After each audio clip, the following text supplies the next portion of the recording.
what drives your passion for storytelling and journalism? So I think my passion for journalism really started in primary school, and I always used to watch the news of a night time, watch Peter Hitchener on Channel 9, and I'd read the papers and, um, started consuming it. Broadcast journalism was probably the main way I was consuming media in primary school, and probably still is one of the ones that stand out now. And yeah, ever since then, I guess it's just grown. And when I turned kind of 12, 13, and I was seeking for a way to actually do journalism already, which was, looking back on it, I was way ahead of my time and still am way ahead of my time. But I guess when you have that passion, you can always go for it whenever you like. There's no age barrier, which I've found that's been a learning experience for me as well. In recent times, as age is no barrier. But yeah, when I was 12, I sought out opportunities, and I found an organisation in America that I started writing for, kind of correspondent from Australia, and I had a really good support network there, and they were really supportive and kind of helped me. I guess I'd never done anything like that before. I was 12 at school. You don't write news articles, so it was a learning experience for me as well, and that's kind of where it grew. And then I launched AC News in year 8, at the start of year 8.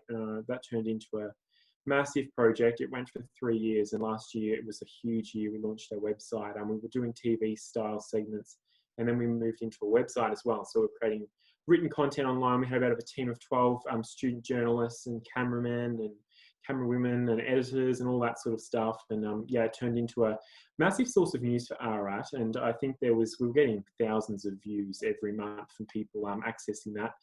Regional journalism is struggling. We do have a local paper here in Ararat, but they've been struggling. So yeah, we were providing something that they weren't as well, which the community really got behind. And it was great to see them. I guess my passion was always about bringing the stories to the community. And when we started, we thought, maybe the community won't consume what we're putting out there. We're only kids. They'll be like, no, we're not going to look into that.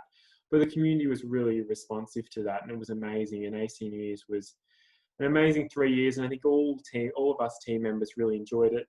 And then that transitioned in to the podcast this year. I stepped down from AC News at the end of last year. It was just a huge commitment, and I was running a team as well as covering the news, and I wanted to focus on that, covering the news and working on my craft. So at the start of this year, I launched Ararat's Latest, and that's been going ever since. And I'm a paid journalist at our new local paper, so it's just amazing. That's where the passions come from. Watching the news at 6 o'clock at night when I was in primary school.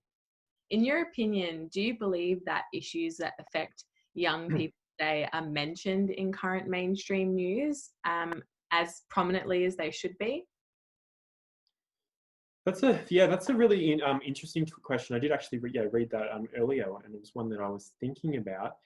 And I think the recent climate strikes, we've seen a lot of coverage on that and of young people. And I think it's great to see organisations arising that really focus on young people as well. There's news organisations out there that are really focusing on bringing news to the younger generation, and a lot different to, I guess, the mainstream media that we have as well, which is, the Herald Sun, the Age, and those sort of sources of news. So I think, in my opinion, that the issues of young people are being covered. I think there's always room for improvement and room for more issues to be covered. But in a time of such change in society, when we're seeing things like climate change coming into it, and I mean, we've got the coronavirus now, and we had the bushfires, there's so much going on. And I think young people are getting a say. I think sometimes the issues can be covered, but people won't necessarily seek that information from young people. They'll interview, adults about young people and the issues concerning young people, but sometimes they don't actually go straight to the young people to find out what their thoughts are. So I think that can be improved, and I think there's always improvements. But in my opinion, I think the issues that are affecting young people are being covered. Do you, this is just an ad hoc question, but do you think what youth issue are you most passionate about? So at the moment, for example, like youth mental health is brought up because of the coronavirus, but in general, do you have an issue that in particular resonates with you the most? So yeah, back in 2018, I was a part of Victoria's first Youth Congress, and we focused on a lot of issues for the state government around young people. And in that year, we focused on mental health, in particular in the workplace, and how workplaces can support mental health. And mental health has always been something that I've thought as very important, especially around young people. The statistics don't lie. I mean, you look at those and you can see how big the issue is. And so I think that's been something that I've always strived for, to share that message, and also ensure that people, I know some adults out there that still look at mental health and think it's a joke, and it's not something that is of a necessity. But I think people are, coming around to that, and we are seeing a lot of change in the mental health space, which is fantastic, in supporting schools. My school, I know, have implemented counsellors. We had a therapy dog. We've got so many things in place now in our workplaces and in schools that really support that. And another one, talking about schools, is education. Education, I think, is a huge one. And when we say education, it's not just in the classroom for me, because I love hands-on learning. And I think during my years of, following my passions of journalism already, I've learned that what happens in the classroom is important, but what happens outside the classroom is just as important. And that life experience and extracurricular activities that you take part in are also important. And I think sometimes regional students, of course, they're always a step behind those in the city. And that I guess there's a moving space at the moment. And we're seeing with this pandemic that I guess things are probably even more of a level playing field at the moment. Everyone's at home and everyone's online. But yeah, sometimes the regional communities can be left a little bit behind. But yeah, my main issues when it comes to young people is definitely education and mental health. That's great to hear, Jack. But turning this on a bit of a positive note, throughout your journalism journey so far, what's been the most rewarding story that you've worked on to date?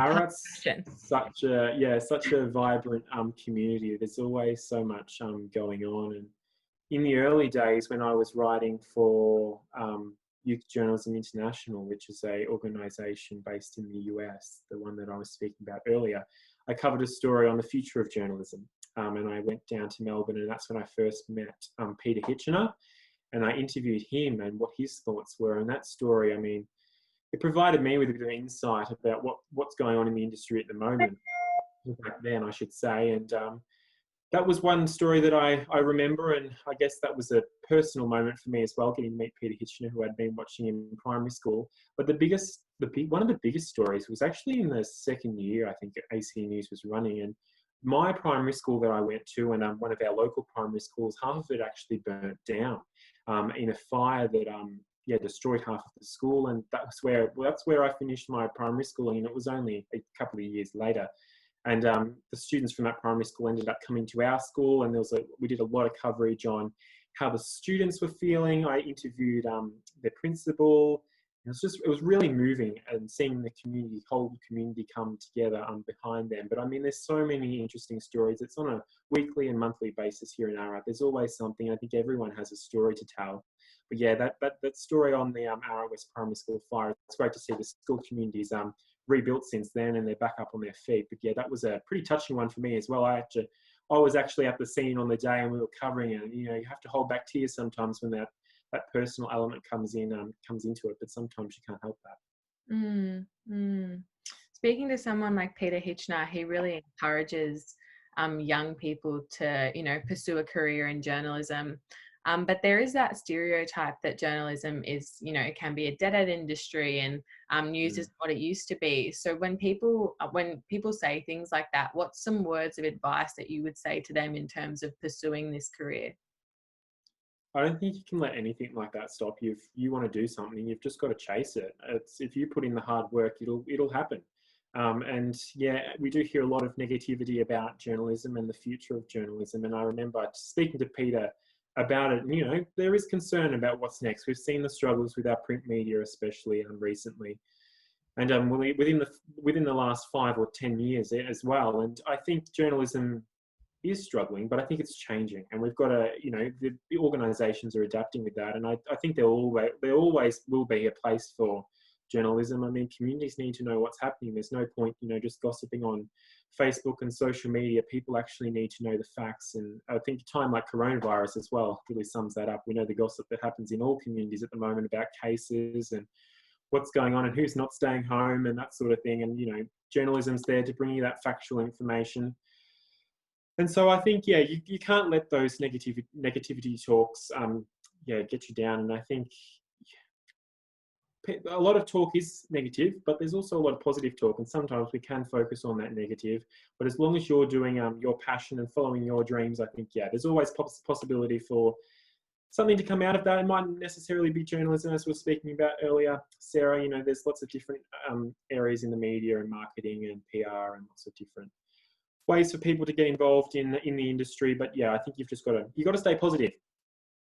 Speaking of actually positive feedback about journalism in this day and age, COVID-19 has actually proved that journalism and news and storytelling is an essential service. So my question for you would be, what's your words of advice for journalists and people in the media that have lost their job during this time, even though we are essential?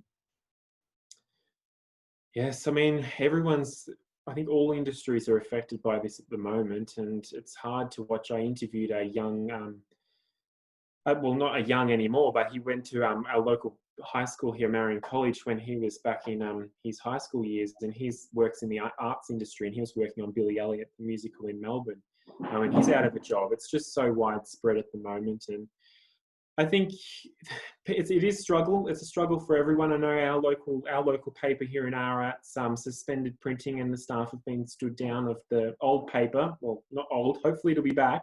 Yeah, and I've spoken to our journo here, and you know, she's had to look at alternatives and maybe creating her own, you know, bit of a blog where she can cover some stories and continue like that. But I think you've just got to remember that we're not all in the same boat, but we're all in a very similar situation. Not everyone's situation is different, but we're all struggling at the moment. And you mightn't have a job, and I know I'm probably not the best person to give advice about this. I'm not being affected like other people are, and I'm lucky that our families still got their jobs and my parents still have their jobs, and I'm lucky to have a new job. But there is people out there that are struggling, and I think you've just got to, once again, try and stay positive and seek out those opportunities. And even if it isn't paid at the moment, maybe just seeking out some volunteer opportunities and helping out with some organisations that might be struggling as well. Because yeah, although you're out of a job, the news organisations that might employ you down the track are struggling as well with ad revenue and such.